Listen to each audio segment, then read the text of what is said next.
Yo, what's going on, peeps? Back with a video. This one's a little different. It's not a preview or anything like that. This is breaking, where it broke yesterday. But the Tottenham camp, I believe it's like 8 players and a couple of backroom staff have been caught up with the Omicron variant of COVID. And Omicron, I'm not talking about the 15th letter in the Greek alphabet. I'm talking about Omicron, the COVID-19 variant of Delta. Now, as of me making this video, only player I know that's affected is Son. The other 7 players don't know who they are. We do have a game tomorrow against Rennes. Apparently that's going ahead, but we're trying to get our game against Brighton called off and whatever else, due to obviously 8 senior players being out and having to isolate, even though they've been double jabbed and whatever else. They have to isolate for 10 days. So they're going to miss 3 games, which would be Brighton, I believe, Leicester and Liverpool. And if we're honest, I don't know who the other 7 players are, but all I know is that Son is one of them. And the fact they're mentioning Son means he's probably the more important one that's going to be missing. And whether he performs or not, he can just pop up at that one time and he could put off a stinker, just like Harry Kane can, but not so much this season, and then come out of nowhere, like a goal, like he did against who was it? He did score against Norwich. He didn't look great against Norwich, but he just popped up, scores, and he can do that. And that's what we need. Now, for me, if those games go through and we can't get them called off, we're finished. Do I see us getting any points out of those 3 games without Son? Probably not. And we don't know if these other players are defensive, midfield. We don't know if they're like the youth players. We don't know if it's like the bench players. Who knows? If it's like the Delis. If it's the Delis, then I don't care. Just get well soon, obviously, but I'm not really that pressed if we can't play. But if it's more like Heiberg or someone like that, we're done. We know Romero's not playing anyway due to a thigh problem, so it doesn't really matter if it is him. The Celso, he's out as well. So again, but if it's like Ben Davis, Dyers, and things like that who have been performing quite well, credit to Ben Davis, he's been on job since Conte's come in. I think he's put him in a position that is good for him. Like putting him in as a left wing back and he's got no pace and can't cross is not good for him. But I think being part of a back 3 is suiting him. Like he does that well. So big up to him. But I'm just dreading it if those games go through, because I'm telling you now, Harry Kane's not performing. So it's not like he's going to be the one to step up. Like when Kane was injured, Son was stepping up. But Kane back then was on smoke, so if Son went there, he was banging goals anyway. But now, we ain't got that. Where's the goals going to come from in this team? It could be Lucas. If it's Lucas, we're screwed as well, because Lucas, Son, Højbjerg, even Skip, it could be Skip, we don't know, our best players by a country mile this season. Hugo Lloris been doing his thing as well. And big up Davis, like I said, and Dyer has been alright. Sanchez just not good enough, but he got his goal the other day. But I'm definitely dreading, and we need to find out who it is. But I think they're doing some more PCR, wait for some more PCR results to come in. But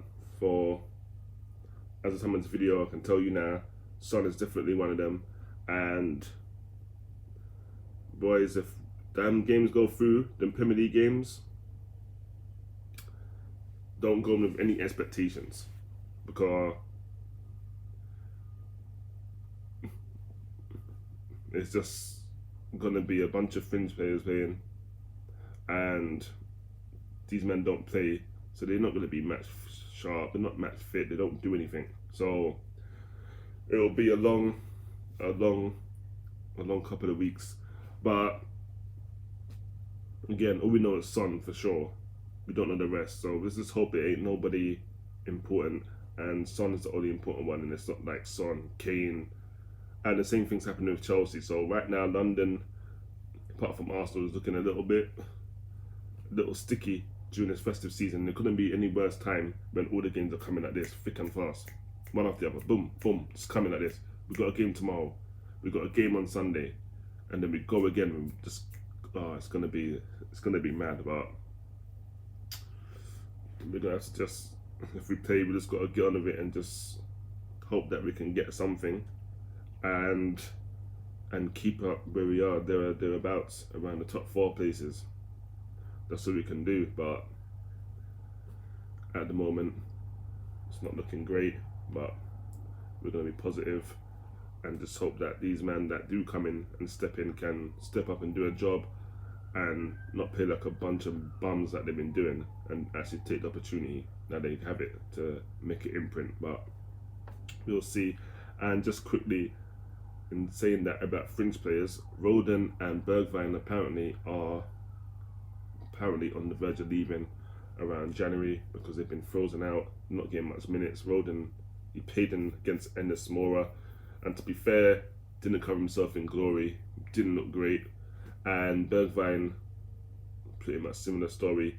He comes in, doesn't really do anything, doesn't look great, and I think that's why Conte brings him on for like 5 minutes, 10 minutes here and there, because he doesn't look great. So apparently, them two could be leaving in January. I'm happy. Am I happy? With Bergwijn, possibly. He's been here long enough. He's had enough chances, and for me, apart from that goal against Man City and the goal against United, he's not done nowhere near enough. Not enough goals, not assists. He's done nothing. So for me, if he leaves, bye. Get in the bin. I'm not bothered. Again, he's an employee, not bigger than the club. Players come and go all the time. Ain't no attachment here. Bye bye. Just like an ex. Bye. That's it. Once we're done, good luck. Do what you're doing. But I'm not thinking about you. We're done. We're done here. And Roden, that one is a little, I must say, is a bit. I would be gutted if he left, because he's young and he does have ability. He just needs more minutes, because when he played against Liverpool, he looked good. He was quick. He did make one mistake, fair, that led to a goal for Mane. But other than that, that game he was pretty much decent. He didn't really make much errors. He was just no nonsense. If he couldn't pass it out, or there's no pass on, puts it out for a throw, or just hoops it out up the field, whatever. Just clear your lines, roll Z it, whatever you got to do. And he did that in that game. And there's definitely a player in there. It just needs to. There's someone that needs to bring out of him, because he's definitely a good defender. And I think with more minutes and a little more love and care, he's definitely better than Sanchez, 100%. Because he don't go to sleep like Sanchez. Sanchez goes to sleep a lot and gets caught out and has to travel down his pace. Roden, not so much. He's strong, he goes into tackles, does his thing. So for me, if I said one had to leave, it would be Sanchez, and we keep Roden and put him in. But I'm not the manager, I'm not the higher ups. They obviously do what they want to do. They have their reasons, whatever it may be. If it works, cool. If it don't work, then obviously they got to answer questions and they got to wear that. But we'll see. Anyway, we go tomorrow, hopefully. I don't know what's going on with that. Apparently UEFA said it's on. But we'll find out probably more then who's been hit and who's not. But make sure you subscribe, make sure you like. If you got this far, big yourselves up, enjoy the rest of your day. And as you know, there's a new variant out, so you lot make sure you wear your mask, be safe, wash your hands, sanitize them, whatever it is you got to do. I'm back on that again. And until the next vid, I'm out. Peace.